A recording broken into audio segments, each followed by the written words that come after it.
Staying with us, projections show French President Emmanuel Macron is on course to win a second term in office. He's set to win around 57% of the vote compared to Marine Le Pen, 41%. The final results are expected to be confirmed overnight. The French ambassador to South Africa, Aurelie Lechevallier, joins us now for an update. Thank you so much for your time, Ambassador. We do appreciate it. It is after 8 o'clock, and I do presume that the polls have now closed. Before we get into what is predicted and how projections show that Emmanuel Macron will get a second term, I want us to quickly speak about voter turnout. As previously when I spoke to you, there was some kind of concern that voter turnout would be very low. That, as well as the fact that there might have been a number of spoiled ballots with people going to vote but not indicating who they prefer on the ballot. Well, thank you very much, Heidi, for inviting me. Indeed, it's a very important day for France and for the French democracy. Regarding the participation or the turnout, it's a little bit better than expected. It's over 70%. It's a little bit less than 5 years ago, but still it's quite a sound turnout. So we could have wished more people to come to vote, but it's still a significant number of voters. Could you maybe just speak about the concern around the spoiled ballots and why the French would actually do this, why they would go to voting stations and not actually indicate who their preferred candidate would be? Well, actually, it's important to say that the elections went well, that the system overall functioned quite correctly. But indeed, when you go voting in France, you can choose either to put a ballot in your envelope and to choose a name, or to just leave it like it is, without a ballot. It's what we call a white envelope or a blank envelope. It's to show that you don't support neither of the two contenders, neither of the two candidates. And that's a way to show your disapproval vis-à-vis the politics and the candidates. So we'll have the final results, I think, tomorrow morning. But it seems that there is a clear majority for President Macron, so that Emmanuel Macron will be indeed re-elected for 5 years as a French president. Just to mention again, we'll move into the two candidates now and the significance of Emmanuel Macron getting a possible second term. In your opinion, would you say that this was successful elections? And I also, if I'm not mistaken, those here in South Africa that wanted to vote also got an opportunity to do so. So would you say that these were successful elections despite some of the challenges faced in the last few weeks?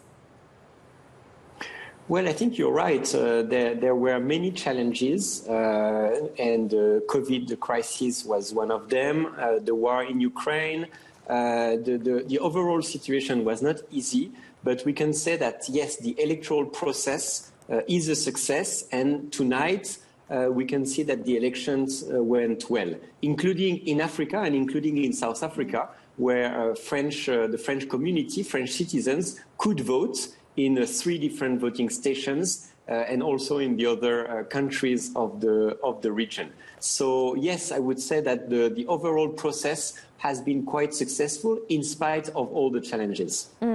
Ambassador, let's maybe move over to the two candidates. So we do know that Emmanuel Macron, if he is elected as president, which the projections show he will most likely get the second term, this is going to be very significant, because this means that the French believe in him and believe in his plans moving forward in his new term.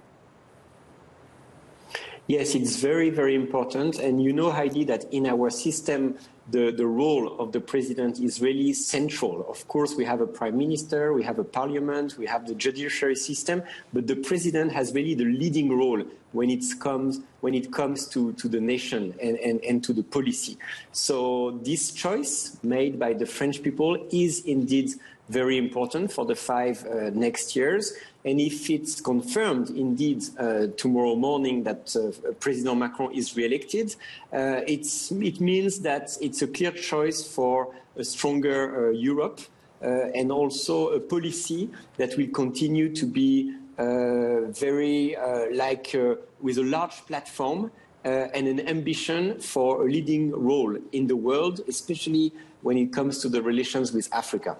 Yes, I want us to speak about how important it is for the newly elected president, with predictions showing it being Emmanuel Macron. We do know that there was some misinformation around Emmanuel Macron saying that, Europe and France must be ready for mass immigration because of what's happening in Ukraine.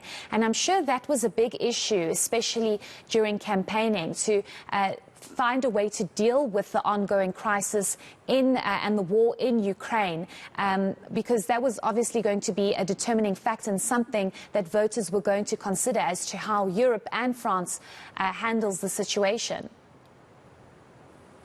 Yes, you are absolutely right. It has been an issue, first because I think people are worried because of the situation in Ukraine and the war in Ukraine. People are very concerned about what is happening and the tragedy for Ukrainian people and the consequence for Europe and the world.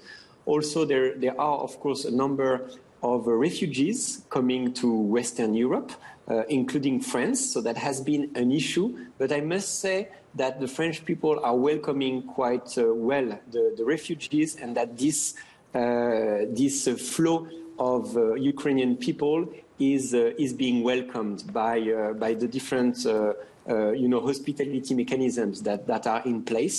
And of course, the third major issue is the cost of living and the picking up of the prices for the oil, for the gas, for some of the food also prices. And all of this created a climate, an atmosphere that was not easy for the election, of course, with a lot of concerns. But still, it seems that the French people decided to trust President Macron to be their leader for the next 5 years and to face these challenges with a European vision and an international vision. And I would say, that it might have been quite challenging for both candidates, not only Emmanuel Macron, but also Le Pen, because of the many challenges that Europe is currently facing, not only with the ongoing crisis between Russia and Ukraine, but also the cost of living. Another big issue that I'm sure was also top of the agenda was economic recovery, but also the environmental and climate crisis that world leaders have been called upon to act decisively to do their part when it comes to environmental issues. So it seems as though, maybe you can tell us, Ambassador, that the French believe that there might be some kind of change and decisive action taken in these very important points that France will obviously have to play a role in and sit around a table with global leaders. I think this is 100% right, especially with the young people, but also the whole society. They are expecting more from the governments and from the candidates.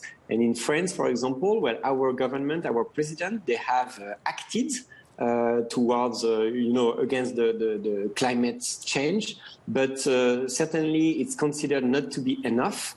And one of the criticisms that we heard is the lack of either action or result regarding the climate crisis. So for the next years, it will be clearly a challenge that the governments and the president, in the case of France, will have to deliver on. And I think the people and the voters, they will be really clear and adamant when it comes to results on that matter. Okay, great. Thank you so much for your time. I'm sure in the next couple of hours we'll get a clearer picture. But as you mentioned, projections show that Emmanuel Macron is most likely to get a second term.